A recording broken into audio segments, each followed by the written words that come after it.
Well, good morning again. It's my pleasure to introduce Dr. Michael Tveite. Mike is a statistician for Polaris Industries, where he works with statistical solutions throughout the organization. Mike has also worked as a consultant with many organizations struggling to understand and implement the teaching of Dr. Deming. Mike is at home here at Iowa State, having received his master's and PhD degrees in statistics here. Mike also worked with Dr. Deming on over 24 of his 4-day seminars, and he has presented at many conferences relating to quality improvement and Dr. Deming's teachings, including this conference in 2012 as the Deming 101 presenter. In 2014, Mike received the ASQ, American Society of Quality, Deming Medal. Some of these fall conferences, the early ones, were held at George Washington University in Georgetown University in Washington, and I had the opportunity to walk with Mike back and forth over the Potomac River talking about Deming's teachings when we couldn't get a motel room at Georgetown. That was just a treat for me. Now, I tried to get Mike to have a drawing for a new Indian motorcycle, which is made by Polaris Industries today, but you'll have to ask Mike how successful I was on that request. Mike? Thanks, Dick.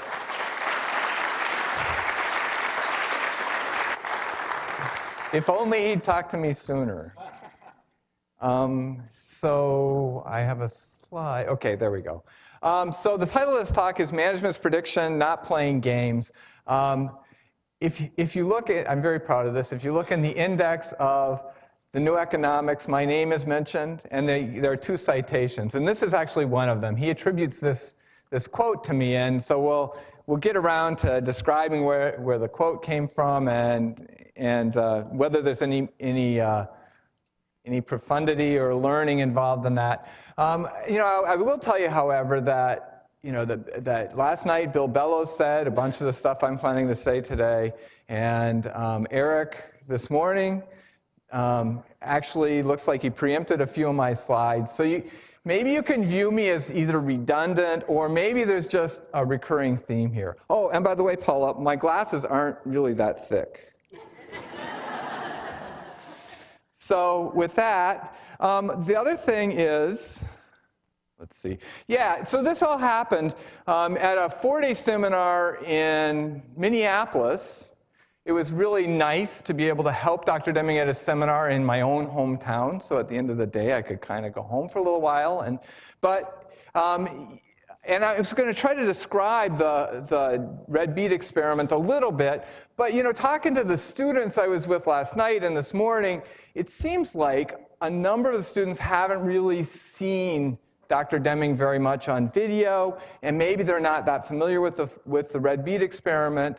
And I'll tell you that this is going to be a little bit of a nostalgic talk. So for those of you who haven't seen it, I'm going to show like an 8-minute segment where Dr. Deming's doing the red bead experiment. And for those of you who have seen it multiple times, you can just smile and say, "Oh, Dr. Deming." Okay, so without further ado, let's see if oops, that wasn't what I wanted to do. Oh, you know what? Never mind. I hit the wrong command. Right, we'll minimize this guy for a minute, and we'll escape out of this guy. All right. So this is actually, like I said, we'll listen to about 8.5 minutes of this. Your job depends on your own performance. Yes. So long as you make enough white beads, you'll have jobs.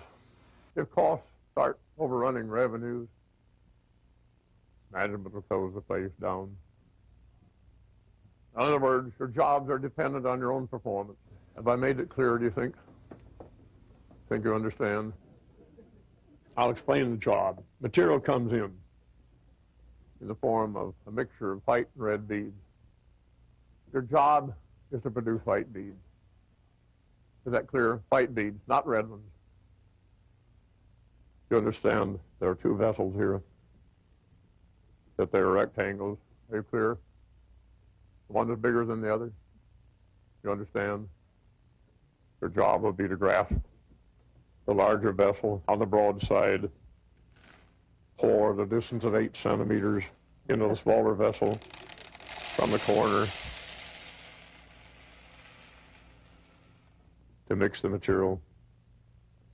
You understand? I kept this in the same plane. You understand gravity? Gravity is dependable and cheap. Tilt it. Do not shake. Do not bend it around. Just keep it in the same plane. Gravity will do the work. Then back again from the smaller vessel into the larger one at a just pour at a distance of 8 centimeters.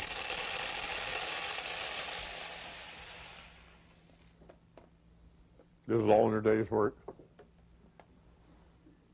You'll then produce 50 beads.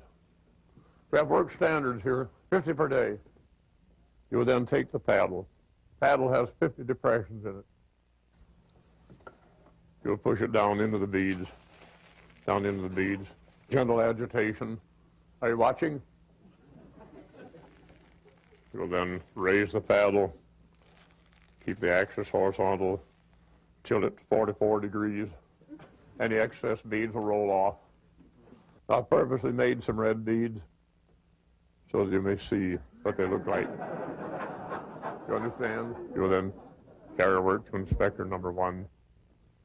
Inspector number 1 will count number of red beads, record it on her paper.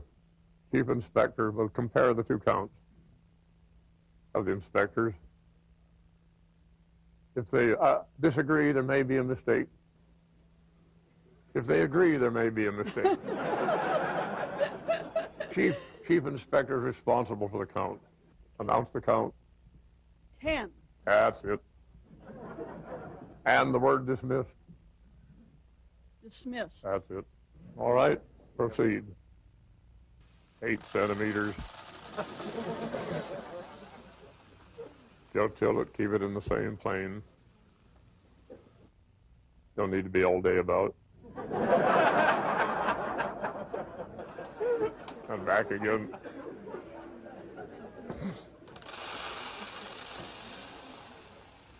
Rapid learner. Thus far.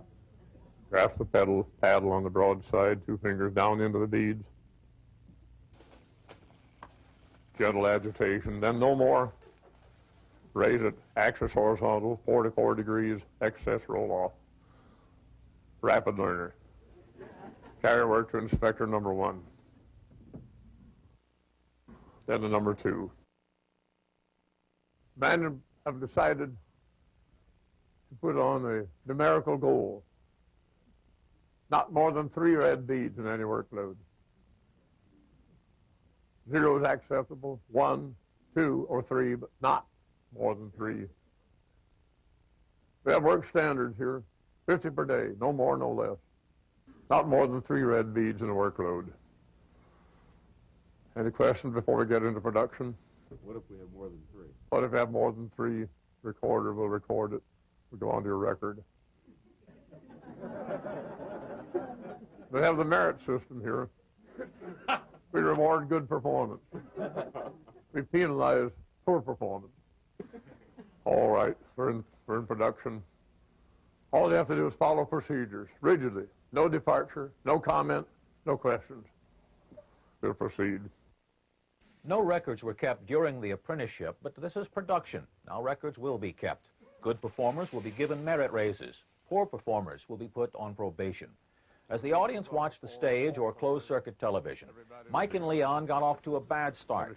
The standard is 3 red beads. They had 8 and 14, and now it's Karen's turn. Karen, you got a job anywhere.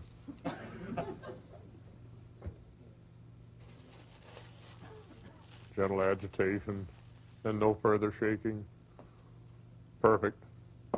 Excellent technique. As remember, the management stated that unless this 4th day were substantially better than the other days, they would close the place down, sweep it out. But somebody in the management came through with a fantastic suggestion. A new style of management. Magnificent. Instead of closing the place down, they're going to keep it going with the three best workers. Our best workers are Mike, Karen, Bob. Mike, Karen, Bob. Turned out to be our best workers. We're going to keep the place open for the best workers. Fantastic contribution to management. Now, Leon, Melvin, Paul, we thank you for being such willing workers. You did your best. Thank you very much. Pick up your pay as you go by the window. Stay in business for the best workers. No doubt about it. That'll do it. We're going to work 2 shifts. Have to keep up production. 2 shifts. Proceed on his first shift. Keep the place open to the best workers. Fantastic contribution to management. Some companies take the top % of the class. Serves them right.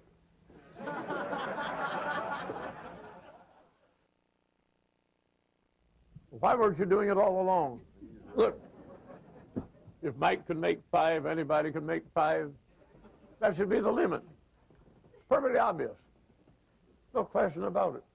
Proceed, Karen. You know what your job is now.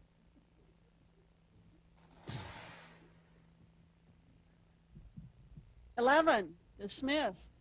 What happened? All right, Bob. 5th day, going to show substantial improvement, real improvement. We have only the best workers on the job. 8. Dismissed. 42, 16 makes 58. What happened? 58. Just about the worst day of all, almost equal to the worst. What happened? I was looking for improvement. Management have decided to close the place down. Thank you very much, Mike. Thank you very much, Karen. Pick up your pay. Willing workers, this goes on your record. He was a willing worker on the red bead. Here is the first lesson from the red bead experiment, We've said this before. and may very well again. It's important. Being a willing worker, doing your best, trying your hardest. Actually, I got this version of this from YouTube. The Deming Institute has loaded this on YouTube, and I'm told that we'll all get links to Deming Institute videos that are on YouTube are available to the public. So let's talk a little bit about that exercise and what's going on. So where the quote comes from. All right, so my experience was 15th of June, 1988, Dr. Deming did the red bead experiment in a 4-day seminar in Minneapolis. He simulated this company. I don't need this because you've listened to it. So in this one, sorry, different names. These are actually the people that were there. We started with 17. It was not very good. But here are the rest of the data. And he did the same thing at every seminar. He kept the place open with the 3 best workers. So in this case, that would be Kristen and Lorene and Joanne. Kristen and Lorene are clear-cut choices. Joanne is not quite so much, right? So and here are days 4 and 5. Here are the 2 shifts of day 5. And he said the same things, almost the worst day of all. So what's going on? He said, it's such a great idea. Why didn't it work? He said this too, right? Christian, Joanne, and Lorene, they were best in the past. They won the game. The supervisor made a prediction, right? He predicted they would be the best in the future because they were the best in the past.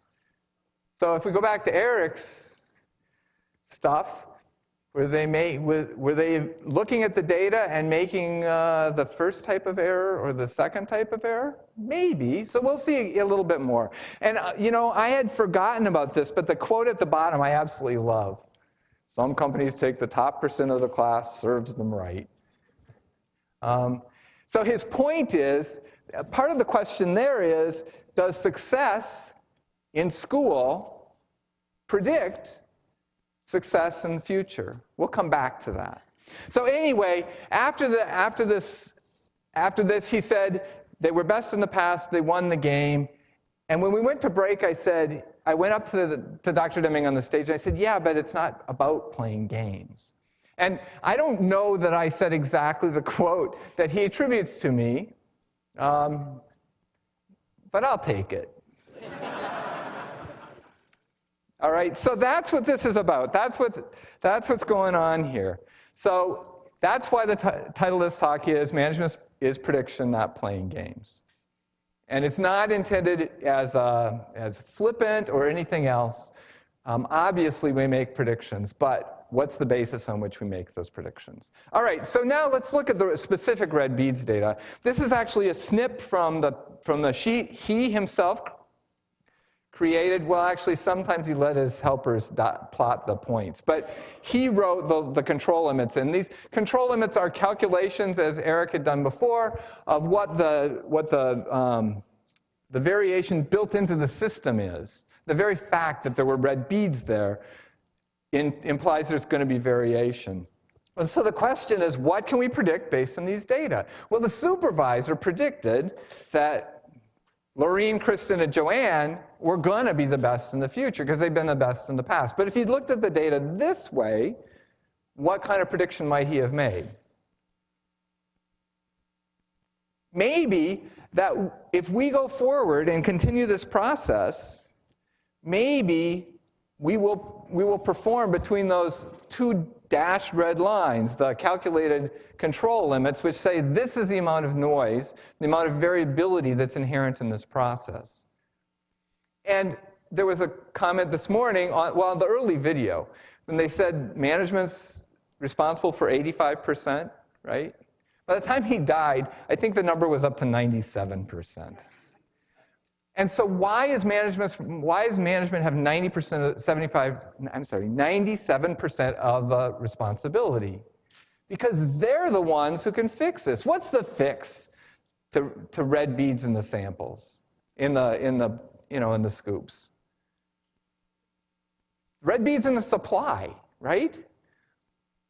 Sometimes willing workers, and you're going to see this here, but sometimes willing workers would do things like, if they get a red bead, if they got an excessive number of red beads, they would drop the paddle again and so try to re-scoop. He fired everybody who tried to make changes. Sometimes they'd try to bribe the inspectors. Sometimes they would try to take red beads out and put them on the table. He always fired any willing worker who tried to change the system. Oh, one other thing, and that I'd never even thought of before. I don't know if any of you work in places that are big and lean. One of the things in lean is about creating standard work. Now, standard work is a great idea, but if you think about it, have you ever seen a more circumscribed work process than Dr. Deming's? What did he say? You pour from one to the other. Make sure you pour on the broad side 8 centimeters. And he didn't exactly yell at anybody, but he says 8, not 20. He'd do stuff like that. He would get upset with people if they didn't follow those instructions, right?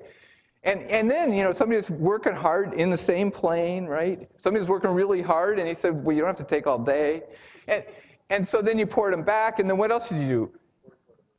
Well, yeah, you put the paddle in, gentle agitation, and then nothing, and then remove it at 44 degrees. Now, that's an operational definition challenge there, because I don't know that any of us could understand whether they were doing 44 degrees or not. So he had really circumscribed the work. So I would tell you, as you're creating standard work, you should probably try to be attentive to the fact that the standard work should be relevant to the outcomes of the job that you're expecting. That's an aside. It's probably not the last one, though. All right, so that's a prediction we believe that we can legitimately make. So, and here's the data that we saw. And they fit with that prediction. They don't fit with the prediction that Joanne, Laureen, Kristen, oops, somebody disappeared there. Okay, Kristen should have been first. I have the wrong thing on top in these pictures, sorry.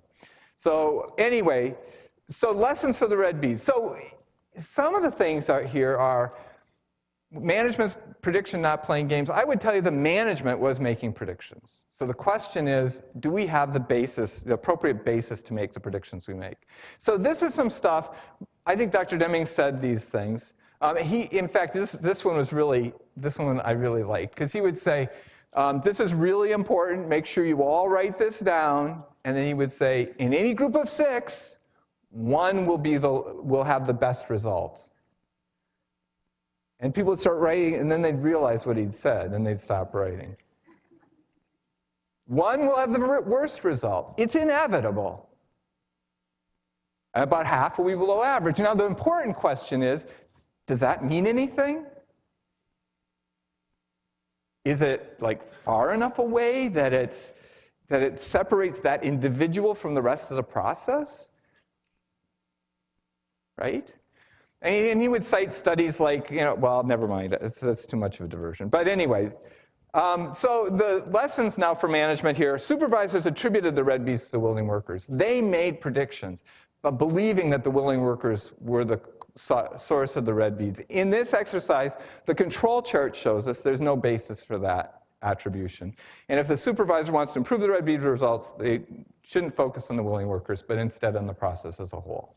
All right, these are just sort of basic results. Okay. So here's the repeat slide from Eric's thing this morning. The theory of knowledge teaches us that a statement, if it conveys knowledge, predicts future outcome with risk of being wrong, and that it fits without failure observations of the past. Rational prediction requires theory and builds knowledge through systematic revision and extension of theory based on comparison of prediction with observation. So what this is about is, he would say explanation doesn't require knowledge. Explaining something that happened doesn't necessarily require knowledge. You can come up with an explanation. And we could take that to a conversation about root cause, but that's a different subject too. So anyway, what we need to do is build knowledge and base our predictions on knowledge.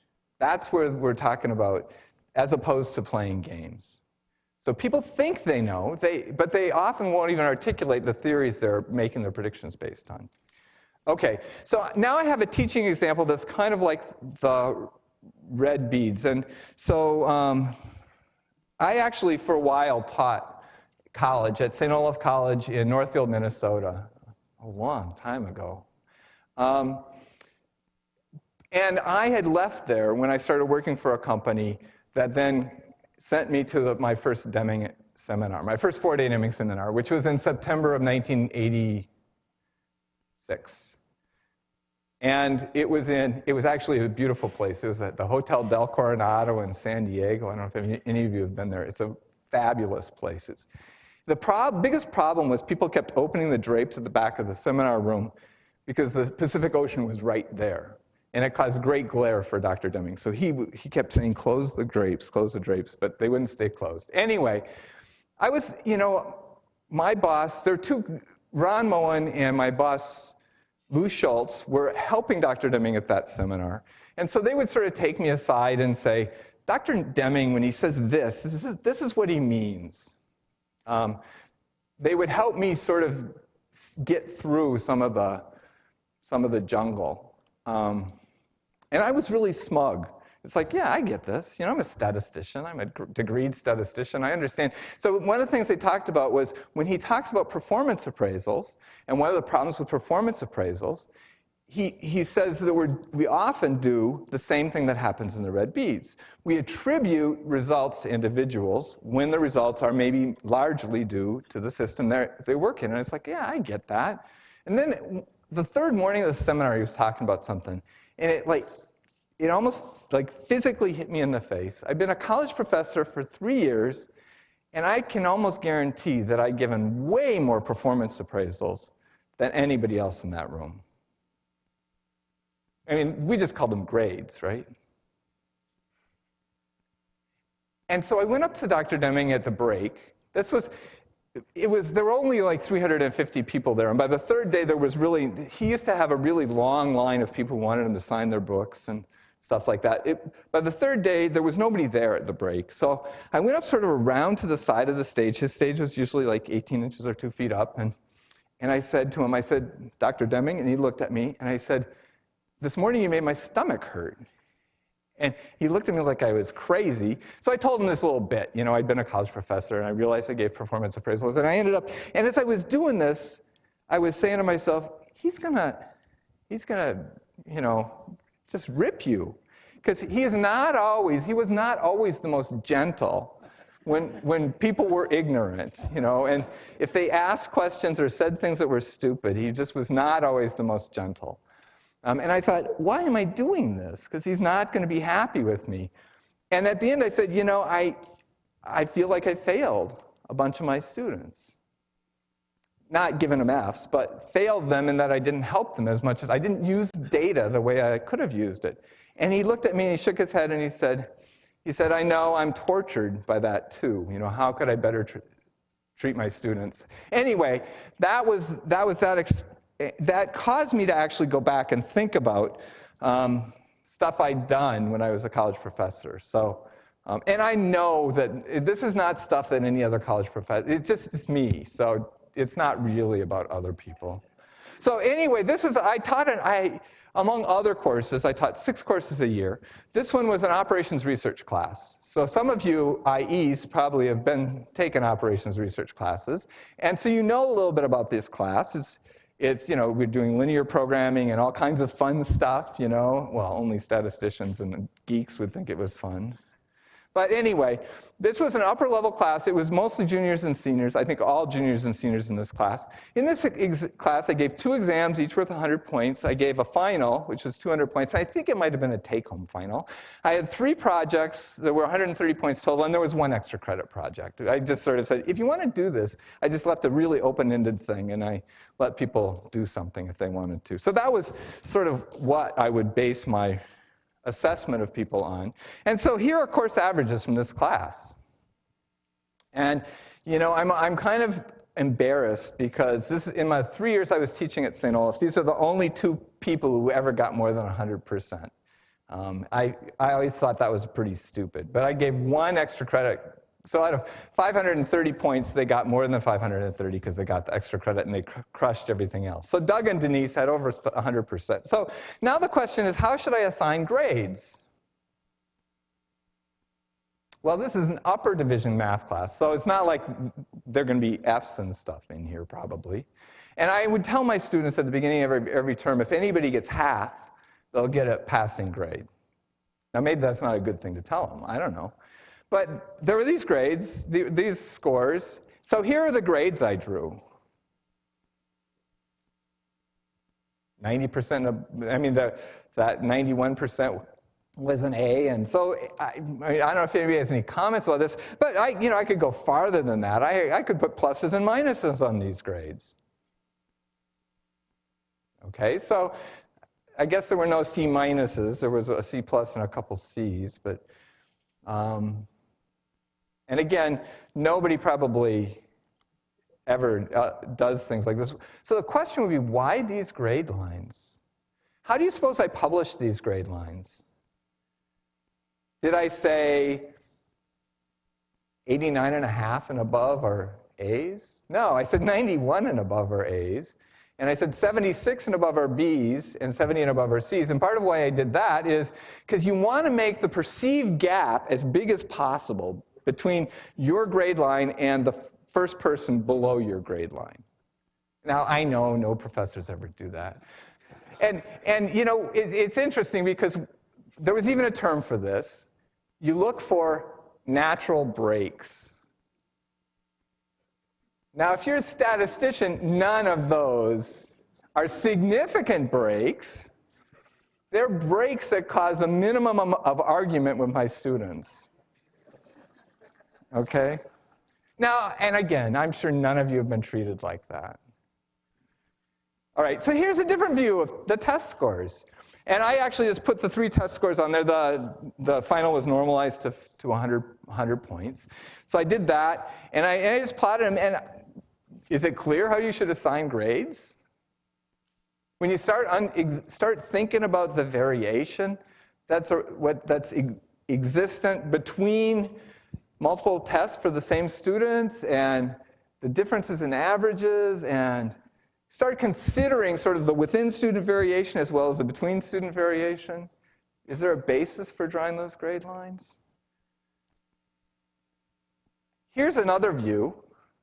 I actually computed control limits using X bar and R chart formulas. And some of you again, some of those of you studying IE probably some of you had your SPC class, so you could tell me what those rules are. There won't be a test, but. And so we had 2 students that were above the upper control limit and 1 student that's below the lower control limit. So there might be something special about those students. They're signals of special causes.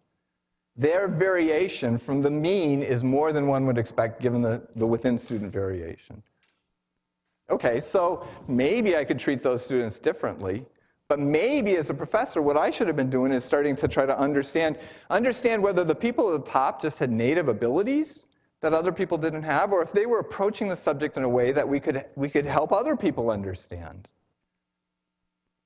And maybe the person at the bottom was just checked out, or maybe he was struggling a lot. I say he because it was a he. I think his name was Mike. Not me, but, you know. So the other question is, how else might these data be used? I mean, should I give exams? I would say it's appropriate to give exams to understand what people understand and what they don't understand. I typically would design my exams. You might not have liked me if you'd had me as a professor. I would typically design my exams to try to deliver a median somewhere between 70 and 75. Now, when I was at graduate school here, one of my PhD stat courses, my core theory PhD stat course, I had a professor who designed tests where the median was between 30 and 35, which would be more depressing than this. But anyway, so how else might these data be used? I would say if I kept these data in a matrix and kept, I listed the problem numbers, and I listed the students, and I had how many points did each student, how completely did each student answer each question, I might find there are some questions that I just blew it. I didn't help people understand how to do that.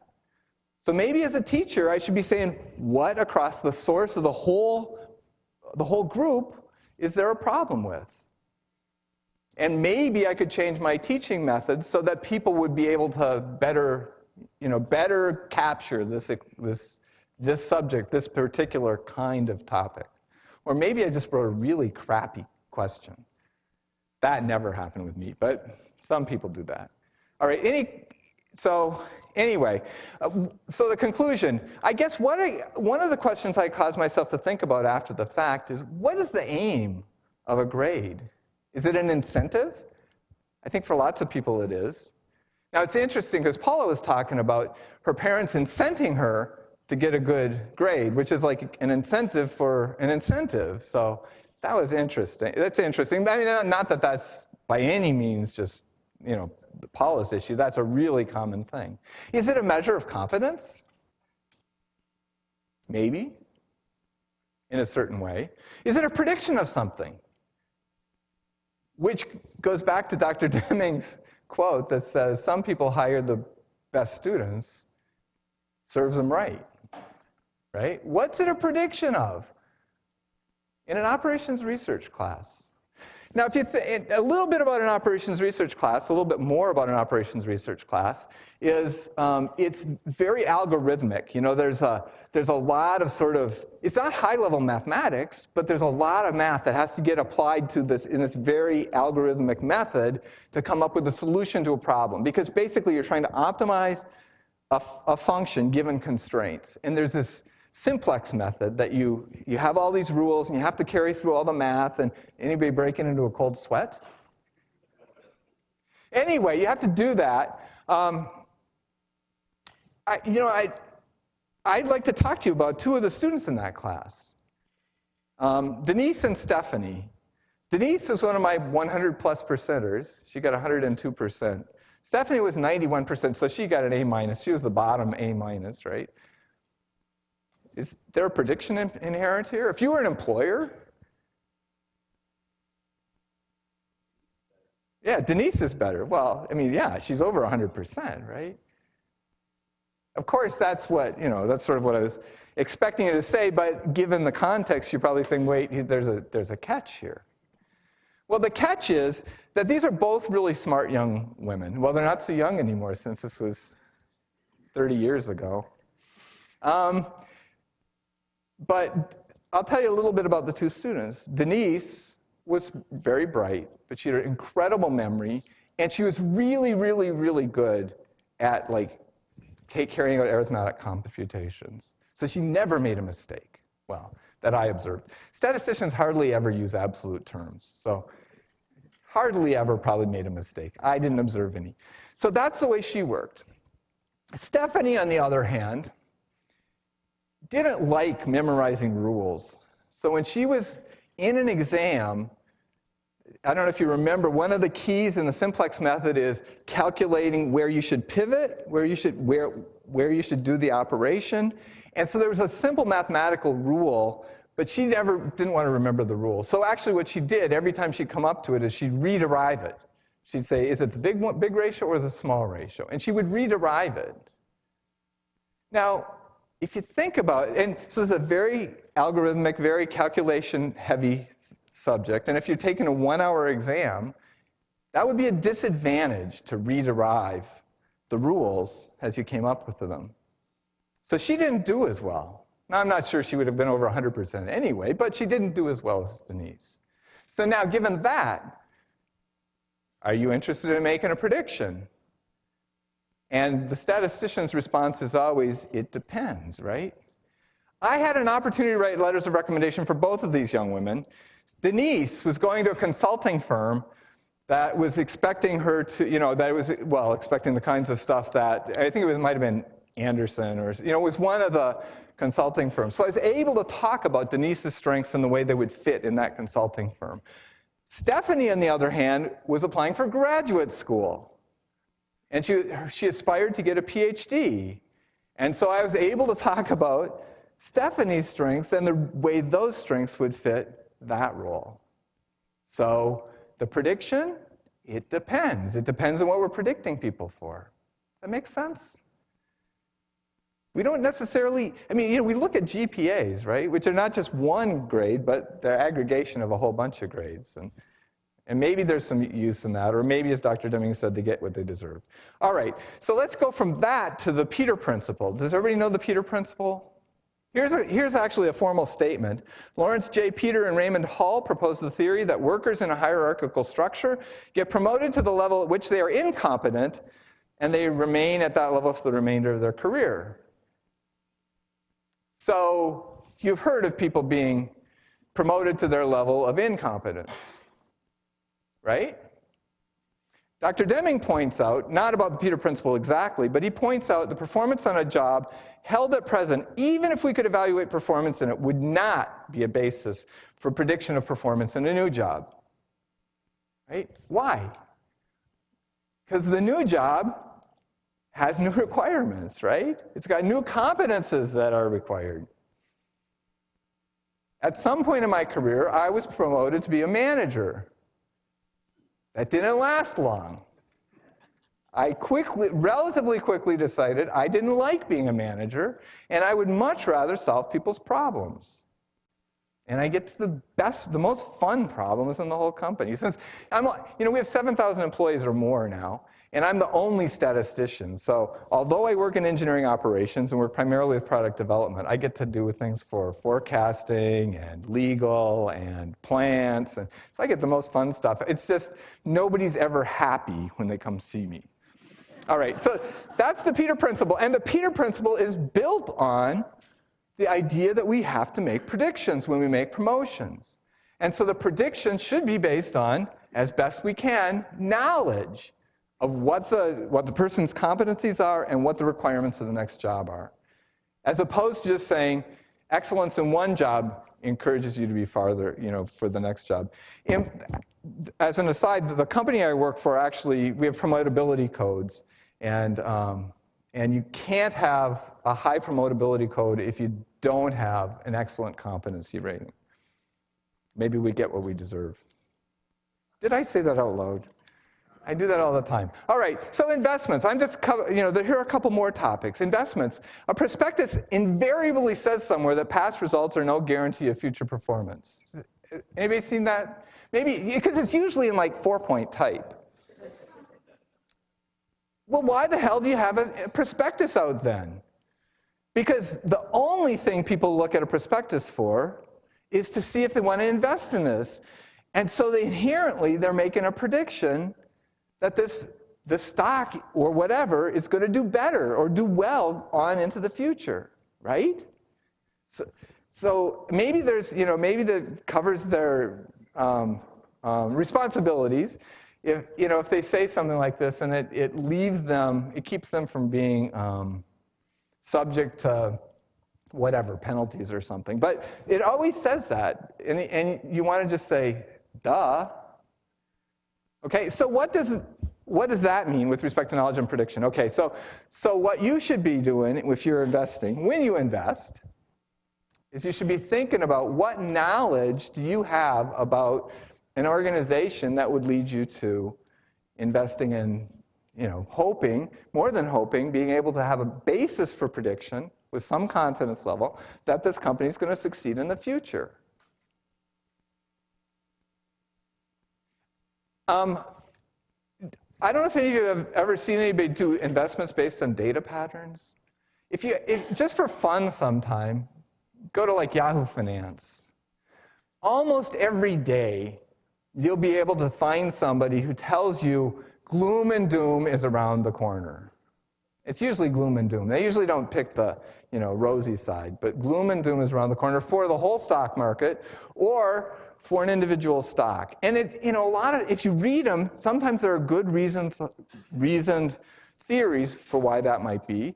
Often it's crap like the 50-day moving average has fallen below the 200-day moving average, and the last 2 times that happened, there were bad results over the next 3 months. Is there any knowledge contained in that? I don't think so. One of the things you should remember, anyway, so that's just another example. Now I'm going to, and I actually was going to hide this slide because I don't know exactly what to say about it. When you buy the New Economics, you can look at Chapter 5. Dr. Deming has an exposition of leadership, and it's 5 pages long, and 3.5 pages tells the story of one person he deems to be a leader, Morris Hansen. He provides an example of a leader great and good. So this is probably at this point kind of a rhetorical question. Why do you think Dr. Deming did that? And so think about what are the traits of a leader that Dr. Deming might highlight, and does prediction, ability to predict, play any role? And I'll give you a clue so you don't have to buy the book just for this. He talks about a good leader having lots of knowledge, which might lead that leader to be in a better position to sort of predict what's going to happen and get ahead of the curve. All right? So, all right, and so now, Dr. Deming's philosophy is about all 4 elements of a system of profound knowledge. I realized as I prepared this talk that mostly I'm talking about sort of statistical things, and I'm sorry that if it's one-sided, it's not the only thing that's important. I hope you take away that we can't predict without knowledge, but statistics can be a valuable way for us to think about what we know and what basis do we have for prediction.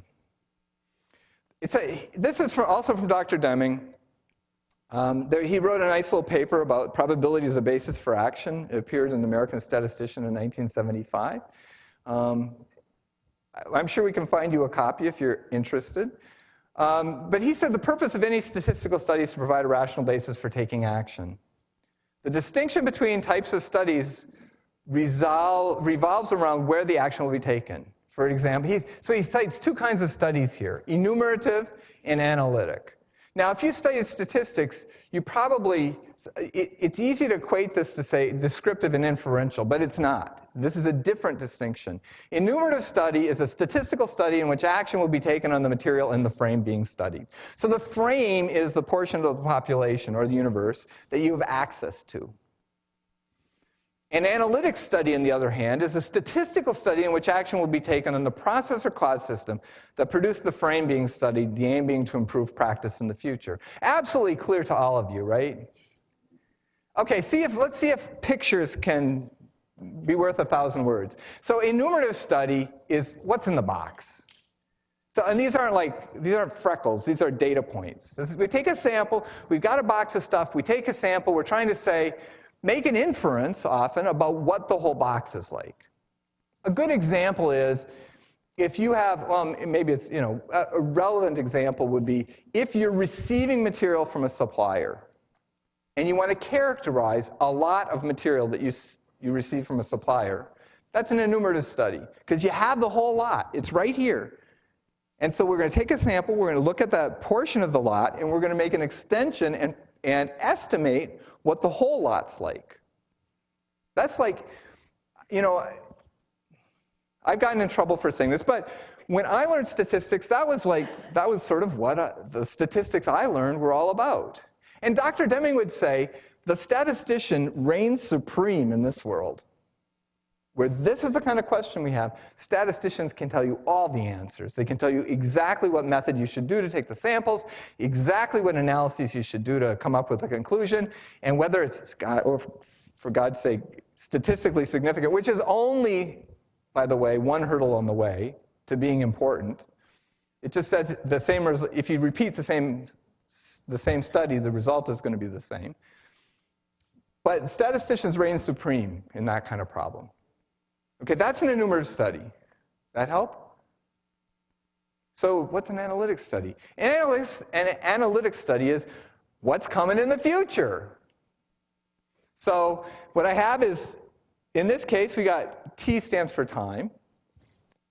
Time 1, time 2, we have 6 lots we've received, or 6 groups. And we take small samples from each group, and we can characterize in general terms what each lot is like. But what's our aim? Our aim is to say what's going to come. So an example is, and I'll tell this about a company I don't work for anymore. I worked for a while, I worked for Boston Scientific. Actually, I joined it when it was Guidant. We made defibrillators and pacemakers and those kind of things. So by our procedures that we've given to the FDA, we did supplier certification, or we didn't call it certification, but we had a supplier acceptance process that it was actually a design acceptance process. What we would do is we would take samples from 3 consecutive lots, 5 observations from each lot, and we would calculate, heaven forbid, a capabilities index. And if the capability index met some actually minimal criterion, we said, oh, okay, we're good to go. And we're not good to go for these 3 lots. We're good to go for these 3 lots and the next 1,000 lots. And we would make that judgment based on 3 lots of material, looking at maybe a total of 15 parts. Holy cow. Do you suppose maybe some knowledge would be well served there? When people ask me to do that, I'd say, well, what do we know about the supplier? Do we know what kind of controls the supplier has in place to ensure that lots 100 and 200 and 300 look just like lots 1, 2, and 3? We make these predictions, we do these things, and we don't necessarily have the knowledge that one might think is requisite to make those conclusions. That makes sense? It's a scary thing. Now, I'll do a hypothetical. Let's just say that the company I work for has, there's a problem we've had in the field. And hypothetically, the first ones that had a problem were ones that were built in December of 2014, hypothetically. and that we hadn't seen any problems before that. And so the aim was, or not many problems before that, and the aim was, in terms of action that we take in the field, we want to try to bound the population at risk. And so I was asked to do analysis based on failures, based on build dates, and sure enough, it went pretty much from 0 to, let's just say, an unacceptably high number. In this world, the unacceptably high number is not, it wouldn't shock you, but it's, you know, a number that we wouldn't like to see. And somebody said, okay, isn't that evidence that we should bound it at the beginning of December? And I said, what do we know about changes our suppliers made to the process? They said, our supplier doesn't have any records. What do we know about, so we uncover this problem on the line too. What do we know about return materials? You know, about failures on the line. And we only have really sad information about that. So they're saying to me, well, tell us that this is a good time to, you know, that's fine. We can bound it there and everything will be good. They want a statistical answer. And I said, well, I can tell you that that's when so far we've started seeing the appearance. But how can we make a decision? We have to make a decision, but how can we make a decision in the absence of underlying theory? So actually some time ago, after I had a very frustrating conversation with people about what the statistician was expected to do, the next day I went on Google and I ordered myself a crystal ball. And I thought about bringing it here, and I probably should. It's really cool. It's, you know, about 4 inches in diameter. It weighs about 5 or 6 pounds. It's a real crystal ball. And I have it in my office because people come and ask me questions that there's no data and there's no way I can answer the questions. And I just point to my crystal ball and I say, you're welcome to borrow it. No warranties, no warranties given, right? You can borrow it. It's never worked for me, but I can't answer your question, so maybe the crystal ball will help. All right? So again, it's about what knowledge do we have to make our predictions. So continuing the enumerative analytic studies, a different way to think about these, and there's a different reason I'm going to do this, is another way to characterize an enumerative study is you focus on what you got. You want to judge what you've got. So maybe you want to draw lines on your bell-shaped curve. But by the way, being a statistician, if I didn't do a bell-shaped curve, I would violate the rules of the statisticians' union. So I've got a bell-shaped curve here. Maybe that's not even the first one. But we can draw lines and we can say, okay, here are different groups. And maybe that's personnel ratings, maybe that's something else, but it's a data set and we're saying we'll cut it up and we'll treat the different parts of the data set differently. Versus an analytic study, maybe the focus is on improvement. By the way, in business, what kind of study do you think we're faced with most? In most businesses, well, so the engineers I work with, almost every question they bring to me, because I hardly ever make absolute statements, almost every question they bring to me is about an analytic problem. Think about it. So another way of characterizing this is enumerative studies are studies of ponds. Analytic studies are studies of streams. So the problem you solve, if I'm looking at data from a problem we have, I step in the stream and say, what's going on today? Do I know what's upstream and is going to be coming down? That's the question that we're asking. All right, so analytic studies are focused on improvement.